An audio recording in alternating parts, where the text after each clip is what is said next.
എൻ്റെ അമ്മയുടെ ശരീരത്തിൽ നിന്നും ജനിച്ചു വീണപ്പോൾ എനിക്ക് വായുവായി വന്ന് എൻ്റെ മൂക്കിനുള്ളിലൂടെ കയറി എൻ്റെ ശരീരത്തിൽ പ്രാണനെ പോഷിപ്പിച്ച ഹേ വായു, നീ തന്നെയാണ് എൻ്റെ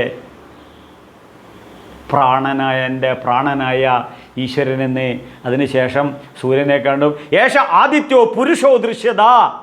ആ സൂര്യനിൽ തന്നെ പരമേശ്വരനെ ദർശിക്കുന്നു. കാരണം ആ പരമേശ്വരൻ്റെ ചൂടാണ് 37 ഡിഗ്രി സെൻറ്റിഗ്രേഡ് എൻ്റെ ശരീരത്തിലുള്ളത്.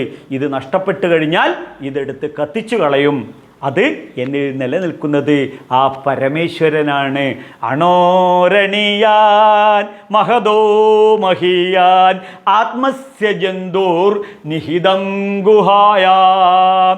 കഠോപനിഷത്തിൽ പറയുന്നു, പ്രപഞ്ചത്തിലെ സർവ്വജീവികളുടെയും ഹൃദയമാകുന്ന ഗുഹയിൽ വസിക്കുന്നതാണ് എന്ത്? പരമേശ്വരൻ. അതുകൊണ്ട് ഈശ്വര സർവഭൂതേഷു ഹൃദയേശർജുന തിഷ്ഠതി. ശ്രീമദ് ഭഗവത്ഗീതയിൽ പൂർണ്ണാവതാരമെടുത്തിട്ട് കൃഷ്ണൻ പറയുന്നു, ഈശ്വരൻ സർവ്വജീവജാലങ്ങളുടെയും ഹൃദയത്തിലാണ് വസിക്കുന്നത്.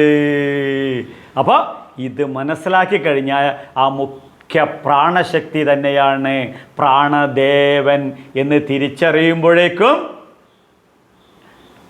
ആ കാറ്റ് ഇനി എവിടെ അടിക്കുമ്പോഴും നമുക്ക് ഓർമ്മ വരണം, ആ കാറ്റ് നമ്മളെ റിമൈൻഡ് ചെയ്യുന്നതാണ് എന്ത്?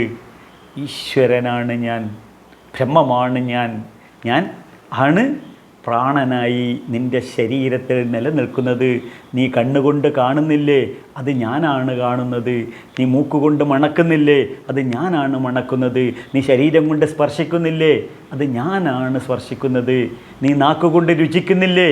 അത് ഞാനാണ്. നീ പ്രാണൻ നമ്മെ ഓർമ്മിപ്പിക്കുകയാണ്. കാറ്റടിക്കുന്നത് ഇപ്പോൾ ശരീരത്തിനകത്തുണ്ടാകുന്ന ഒരു കുളിർമ. അതുപോലെ അഗ്നി എപ്പോഴും ജ്വലിച്ചുകൊണ്ടിരിക്കുമ്പം വീശി പോകുന്നു. എന്താണ്? ഞാനിതാ എൻ്റെ പഞ്ചഭൂതങ്ങളാണ് നിനക്ക് തന്നിട്ടുള്ളത്. റെൻറ്റഡ് ബോഡി ഇത് നീ എനിക്ക് തിരിച്ചു തരണം. എന്ത്?